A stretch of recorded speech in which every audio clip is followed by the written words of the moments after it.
যদি বিএনপি রাষ্ট্র ক্ষমতায় যেতে পারে তাহলে ৩১ দফার ভিত্তিতে আগামী দিনে রাষ্ট্র পরিচালিত হবে।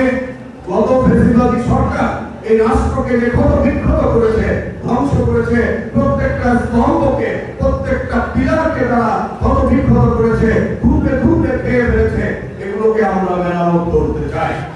৩১ দফার ভিত্তিতে এই রাষ্ট্রটাকে আবার মেরামত করে নতুন করে আমরা এই রাষ্ট্রটাকে গড়ে তুলতে চাই, যে রাষ্ট্র নিজেরাই স্বয়ংসম্পূর্ণ হবে, আত্মনির্ভরশীল হবে, পরনির্ভরশীল জাতি থেকে আত্মনির্ভরশীল জাতিতে পরিণত হবে। আমরা ঋণগ্রস্ত থাকতে চাই না। আপনারা কি জানেন যে এখন মাথাপিছু ঋণের পরিমাণ ১ লক্ষ টাকার উপরে? প্রত্যেকে যে শিশু আজকে জন্মগ্রহণ করবে তার ঋণ, রাষ্ট্রীয় ঋণ হবে ১ লক্ষ টাকা বা আরো কিছু বেশি। ঋণ নিয়ে সে জন্মগ্রহণ করবে, অথচ ৫৫ বছর হয়ে গেছে এই দেশ স্বাধীন হয়েছে, এখন আর মানুষ ঋণগ্রস্ত থাকতে চায় না। আস্তে আস্তে তো মানুষ উন্নয়ন চায়, উন্নত জাতিতে পরিণত হতে চায়। এটা একমাত্র সম্ভব যেভাবে শহীদ রাষ্ট্রপতি জিয়াউর রহমান বাংলাদেশকে কলাবিহীন ঝুলি থেকে একটা উন্নয়নশীল রাষ্ট্রে পরিণত করেছিলেন, এবং তারই সুযোগ্য সহযোগী দেশনেত্রী বেগম খালেদা জিয়া সুশাসন প্রতিষ্ঠার মাধ্যমে যেভাবে বাংলাদেশকে গড়ে তুলেছিলেন, সেটাকে ধ্বংস করে দিয়ে গেছে গত ১৫ বছরের ফ্যাসিবাদী সরকার। কাজে আবার নতুন করে তারেক রহমানের নেতৃত্বে আমরা এই বাংলাদেশকে আবার একটি আত্মনির্ভরশীল মর্যাদাশালী জাতি হিসেবে পৃথিবীর বুকে আমরা গড়ে তুলতে চাই। তারেক রহমানকে যদি সেই সুযোগ আমরা দিই, তাহলে ইনশাআল্লাহ জিয়াউর রহমানের মতো একটি সৎ শাসন ব্যবস্থা, ন্যায়ভিত্তিক শাসন ব্যবস্থা প্রবর্তনের মাধ্যমে আপনাদের সকলের প্রতি সমতার ভিত্তিতে বৈষম্যহীন সমাজ ব্যবস্থা করে তুলে একটি সুন্দর রাষ্ট্র তিনি উপহার দিতে পারবেন। সুতরাং আপনারা আমাদের সঙ্গে থাকুন, আমরা আপনাদের সঙ্গে রয়েছি। আপনাদের সুখে দুঃখে সবসময় আমাদেরকে পাবেন। আমাদের সকল নেতারা আপনাদের জন্য বলা থাকবে।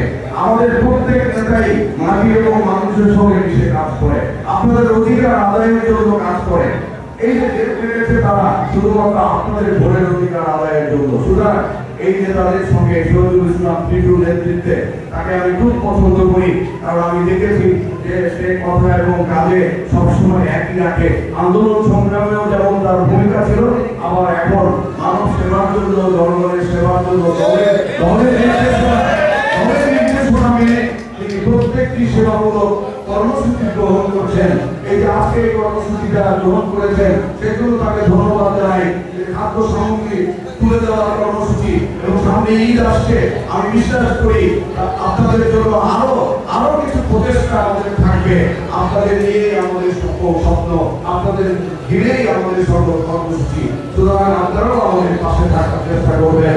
আমাদের দুঃসময়ে আপনারা ঢাল হয়ে দাঁড়াবেন আমাদের সামনে। আমাদের যদি কোনো দুঃসময় আসে, কারণ এখনো ভোটের অধিকার আদায় কিন্তু পুরোপুরি বাস্তবায়ন হয় নাই, মাত্র ফ্যাসিবাদের পতন ঘটিয়েছি, কিন্তু ভোটের অধিকার কিন্তু আপনারা ফিরে পান নাই।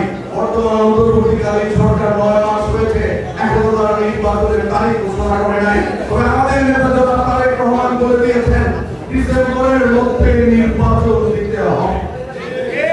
আপনারা কি ডিসেম্বরের মধ্যে নির্বাচন চান? তাহলে অবশ্যই ডিসেম্বরের মধ্যে নির্বাচন হবে, এবং সেই নির্বাচনে আপনারা সকলে ভোট দিবেন। আপনারা আপনাদের পছন্দ মতো প্রার্থীকে ভোট দিবেন।